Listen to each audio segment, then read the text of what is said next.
Okay, I have confirmation. So that is a bit of a shame. So when it comes to Clem versus Astrea, I was really looking forward to digging my teeth into this. As a reminder, Astrea did actually beat Clem, and he 3-0'd Clem in the grand finals of ESL Open Cup Americas number 212, I believe. Let me just double check. Sorry, 211. We're casting 212. 211. 110. Sorry, 210. Okay, 2 weeks ago. 2 weeks ago, we casted the finals of Astrea versus Clem in this tournament, as this is a weekly tournament, and Astrea 3-0'd Clem. He 3-0'd, it looked damn good as well. He 3-0'd the hell out of Clem, which was crazy. But it looks like we're missing game one. So Clem is leading this series 1-0. I don't know what happened in that game, but we do not have access to that replay. So Clem is up 1-0. He is getting his revenge. He's making up for what happened 2 weeks ago. And now we're getting into game number 2 on Oceanborn. Let's go. Let us go. But yeah, that's maybe why I sound a little bit different. Hopefully there's no echo. I know the room that I'm in has a little bit more echo to it.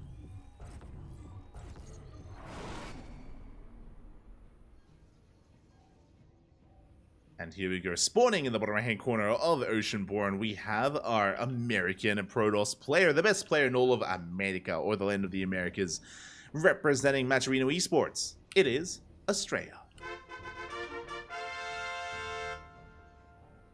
And spawning in the top left-hand corner, we have his opponent. We have the French Terran, the red Terran player, representing Team Liquid, getting his revenge, leading the series 1-0. It is Clem. For those that are curious, I see some people in the chat, why are so many new teams popping up and picking up players? Well, a big reason for that is Gamers 8. Gamers 8, for those that are curious, is basically going to be the next World Finals for StarCraft. IM Katowice is no longer the World Finals. Instead, it is going to be Gamers 8, at least for StarCraft, for most events. For most esports, I should say. Oh, as our caster is going to be converging amongst themselves. Let's go. Well, apparently Zombie Girl was casting. Let's go. And we're starting off with a proxy gateway. But for those that are curious, Gamers 8 is going to be where the World Finals is, halfway through the year. And Gamers 8, they have a bonus. They have a big bonus for esports teams that take part in multiple events. So if you're an esports team, and if you're taking part like in CSGO, for example, if you also had some players competing in StarCraft, then you would get a big bonus. You'd get it's like 500k or something. Like, it's insane. So Gamers 8, they're incentivizing other teams to actually invest into all the esports that are a part of Gamers 8. That's why Cloud9 picked up Gumiho. That's why Na'Vi picked up Spirit.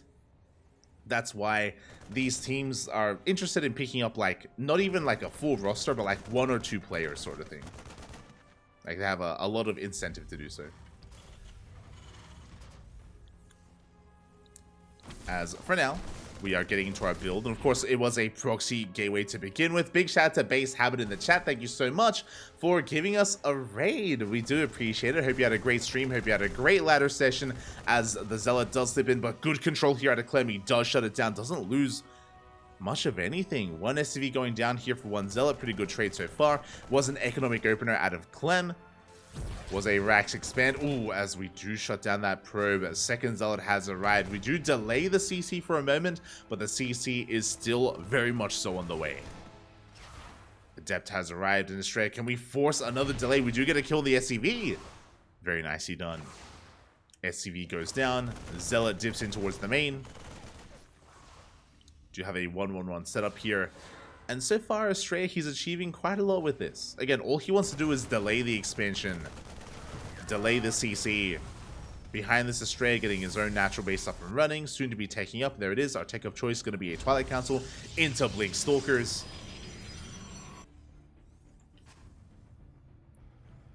But we'll see if Astrea can get away with it, as a Cyclone has arrived. So far, good control out of Astrea. Oh my god. Oh my. Does take some extra hits there. The lock-on was brutal. And Clem is forcing this back. We'll be able to expand. Natural base going to get up and running. And the game will settle from here. So as the game settles, Clem is getting into a 1-1-1, very safe opener. The downside of what Clem is doing is no scout. No SCV scout, no Reaper scout, no Widowmine drop either. He has no idea what Astrea is doing. And what Astrea is doing is going into the Invisible Man. Dark Shrine. Dark Shrine. I thought it was Blink, Papi. I thought it... No. We're rushing into DTs here, and Clem has no idea what is going on. But I love that he's playing safe. Raven opener here out of Clem. Very safe play here. Bunkers on the way as well. He's just fortifying himself here on 2 bases. If he keeps the Raven back at home, he should be perfectly fine against what is to come against the Dark Templar. We'll see if he does keep it at home.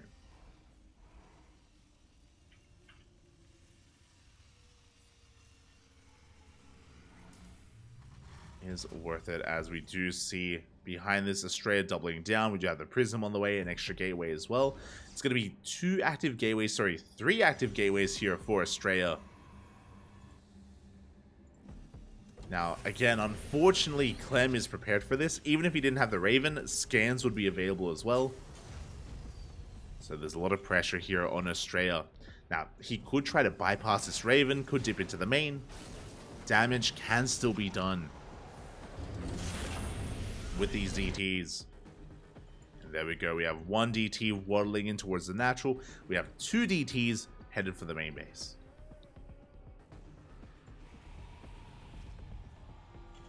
Here we go.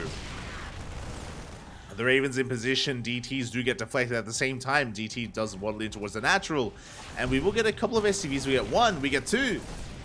We get 3 workers here, but this is still not good enough. Raven rotates around. A Prism takes a lot of takes a lot of damage in general. Takes a lot of damage. Astrea going to be able to keep that Prism alive at least, but he's stuck in the main base. And so far, this opener hasn't been worth it. The scary thing for Astrea right now is his Blink. Blink is late because of the Dark Shrine. And as a result, he just doesn't really have much of an army to speak of. I mean, he has no army. His army is 6 Stalkers here in the center of the map, and he cannot avoid a fight. Or if a fight were to occur, he cannot avoid it. Cannot blink away. Cannot micro. Behind this, the Bay is on the way for Colossus production. Prism going to get recalled back home. Is going to be safe. And Clem is taking a 3rd base. He's on a 3-1-1 setup, which is pretty standard, and he's not going for a 2-base all-in. He is going to be expanding. Observer does get found out.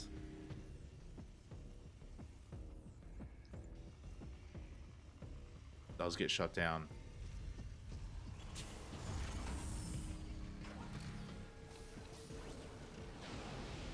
From here, we should soon be pushing. Now, thankfully, Astrea is barely going to finish up Blink. +1 still on the way. Colossus production has begun here. Astrea is looking to stabilize. And again, he's got a pretty good worker count. He's been quite greedy behind this. Has he been too greedy, though? This is a pretty terrifying army. We do not have Interference Matrix. We do have that Raven, though, as we're coming in for some auto-tard harass. Auto-tards in the main base at the 3rd as well. Probes are falling. 3, 7, 9, 10. Oh my god. 10, 11 probes go down. And here comes the main army towards the 3rd base. Astrea, he has been distracted. He's been focusing on the main force. Big tank volley is going to be going off. Colossi, they do try to waddle in.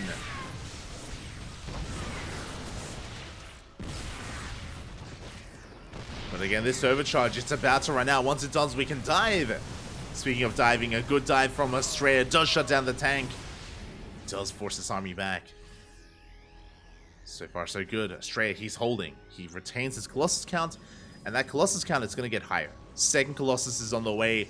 +1 attack about to finish. We're working on +1 air. Ooh, this is greedy. This is wild. We're rushing into +1 air. We're rushing into a Stargate for Skytoss. Bold move here by Astrea. We'll see if we can get away with it. Crazy. Still dealing with the main army. We have Marines, Marauders. Pretty heavily overstimmed. We're going to be able to force this back. Now, if Clem is too passive, we can get away with this. Now, I believe once the Stargate finishes, we should be working towards a fleet beacon. We shall see. Clem building up his army, amassing more Marauders, more Marines. Now, because Clem lost his tank, he still doesn't really have much of a backbone to his army, so Astrea may be able to buy some time. 4th base on the way, charge as well. Proxy finally about to be found. As we mentioned, this is a carrier rush. There we go. 2nd Stargate and the fleet beacon. Astrea, he's trying to rush into carriers, but he needs time right now. It takes a long time to actually start up carrier production. So there's a window. Basically, there's a big window here where Astrea is vulnerable. Basically, what's happening is because he's rushing into Skytoss, there's no second robo. There's no second robo, which means there's no double Colossus production, there's no double Disruptor production. The splash damage available here to Astrea is very limited. He is cutting Colossus at 2. He has 2 Colossi, that is it. Usually you cut at 3, and then of course you refine your army with Disruptors. So this army is very vulnerable. And if Clem were to push right now, he'd probably kill him. He'd probably kill Astrea. I don't think Astrea could stop this army. But Clem doesn't know that. Not yet. So he's just chilling, getting a 4th base, working towards Vikings, Ghost production, Armory for 2-2, more Raxes. We're just chilling. The longer this goes on, the better it is for Astrea. Because here comes the first 2 carriers. They're on the way. They are on the way, and Astrea desperately needs them. Now, these first two carriers, that's not enough. That's not gonna be. We need like take critical mass. We need like 6 carriers if we want to survive. 1 Disruptor at a time. Widowmines, they do come in, and we're gonna get some damage done. We scout the tech. Big moment. 5 probes fall, and we scout the Stargate. We see the carriers on the way, and as soon as we see the carrier, bam, we're pushing. We're pushing here and now. Clem, he knows he needs to end Astrea before that carrier count gets out of hand. We need to stop Astrea here and now. Here we go, the Marines, the Marauders, they have it right. We do have a couple of Ghosts for EMPs. We have 2 carriers behind this, 1 Disruptor, 1 Nova. We have to make it count. Whether or not Astrea can defend here, I feel like relies a lot on his positioning and, of course, that Disruptor. Clem retreating for a moment, taking his 4th base. 5th CC is on the way, making 3 Vikings at a time, and we're going for a split push. I like this. We're going for a big drop towards the left, main army pushing towards the right. How can Astrea split up his army? Can he split up his army? Here we go. But again, you can see that Astrea, he's slowly closing that gap in supply. He is slowly catching up. Again, Astrea just needs a little bit more time here. Zealot run by runs into a planetary. Gets cleaned up. More Vikings on the way. 2nd starport as well. Sorry, 3rd starport for even 6 Viking production. Jesus. A lot of Vikings. But again, it will help against all things Protoss. Against the Colossi, against the carriers. Astrea trying to be a little bit cheeky. Nova goes off. Ooh, it is spotted. Clem, he was paying attention, goes for the scan. Did consolidate his army. Vikings are coming in. And these Vikings, they can 2-shot carriers.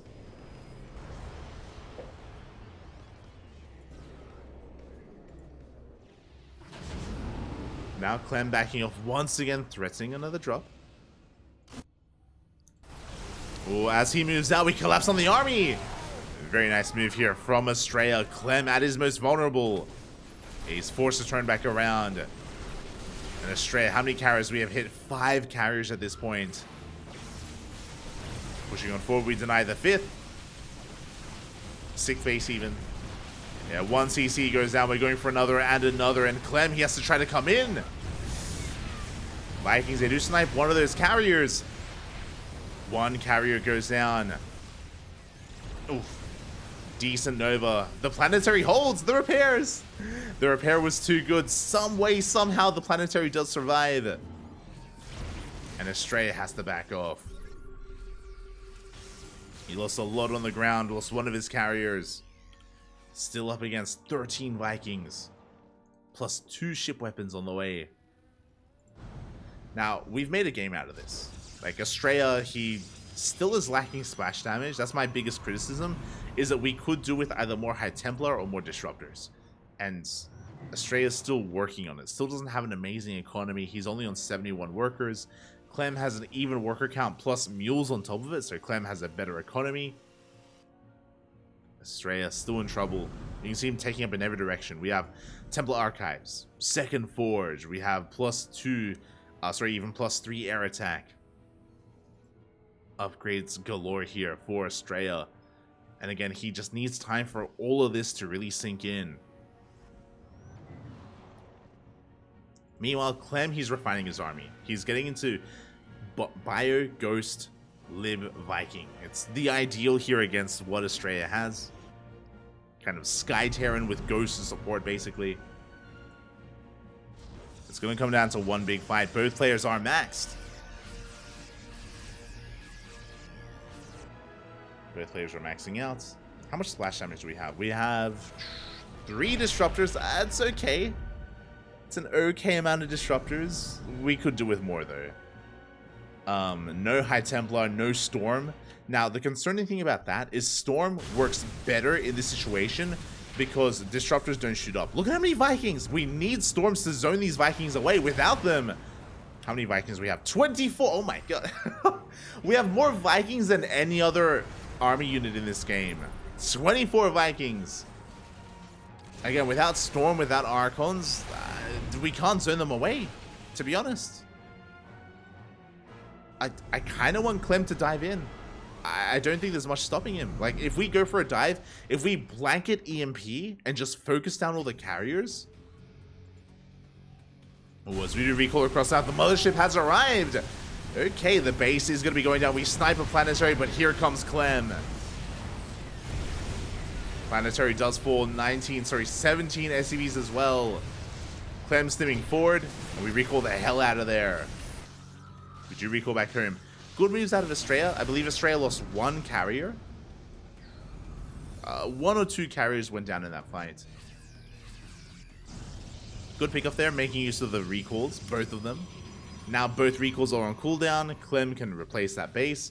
Now Clem is in a really interesting position here. Clem has an option. He can either make units or resaturate his base. And he's making units. We have 3 Liberators at a time. So Clem is going to have a super maxed army. This is scary here. Basically, Clem, he's foregoing his worker count in favor of a much larger army. This means that Clem will have a smaller bank. He will have a smaller bank to work with, which means if he takes a bad fight, it's going to be rough to recover. If he takes a good fight, though, he's going to snowball out of control. Like, he has a massive army, and he's going to be able to break his opponent and ideally end the game.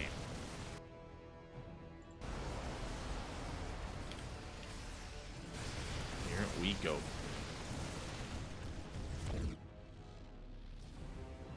As Astrea does come across the army, getting into Tempest production. 3 Tempest out for Astrea. I do like the addition of Tempest in general, especially against Liberators. Ooh, nuke here towards the south. At the same time, Zalarambai is deflected by that planetary. Nuke gonna be shutting down some of these cannons. Huh. Gets a pylon, gets some cannons at the same time. Main army pushing in. We're trying to cash out Astrea. Good EMP on the Tempest. Oh, we got 1. 1 Tempest does go down. Yeah, Liberators are being thrown down as well as, oh, we take down another one of those. Yeah, another one of those carriers. Yeah, will fall. Yeah, the Vikings, they're just bullying this back. And again, you can see that without Storm, without Archons, there's just nothing to do here. The Vikings, they go ham on the Sky Toss. Big Storms on the army. Oh my god, on the Bio. The storm we needed, but it's too late. It is too little too late. Every carrier has fallen. Mothership going to be going down as well. Minus 300, minus 300. The ground army takes down the Nexus. And we still have Vikings left over. Still have plenty of Vikings in the air. We can push in. Novas go off. Decent connections. Decent connections, but we take down the Colossi. We can land the Vikings on the army. There's almost nothing left here for Astrea. Tempest, they're just walking into their deaths here. And the liberation has arrived. The freedom. Freedom is here finally. And GG gets called. It's just too much. And Clem will snowball out of control, taking the series 2-0. GG. GG, well played. Ooh, Astrea, unable to replicate his success, will not be able to 2-0 Clem like he did last time. GG. GG, well played. Again, Clem just avenging himself from the last time they faced in the finals of ESL Open Cup Americas 210. Really cool to see it back and forth. And this was still a really impressive game. To wind it back a little bit, I'm very impressed that Astrea was able to get away with that sky toss, right?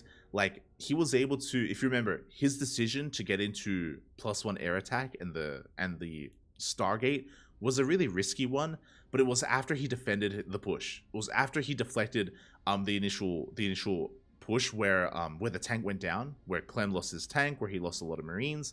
That was the moment when Astrea just rushed into sky toss. It was really risky, but he got away with it. He did get away with it.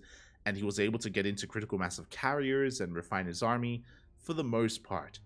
The thing he was lacking, of course, was something to zone away those Vikings. Whether it was more storms, whether it was a higher Archon count, whether it was even a higher Blink Stalker count. You know, pick your poison. We needed something more to support the army. As we saw, the 24 Vikings went ham, and they obliterated everything in the air. Whether it was carrier, mothership, or even Colossus. That was something that that maybe Astrea wasn't really expecting to see. Like, just the sheer amount of the sheer amount of Vikings that Clem had. So unfortunately, just wasn't able to deal with that. And yeah, GG, well played. It was a good game overall by both players. And again, still really impressed that Astrea was able to get into that composition in the end.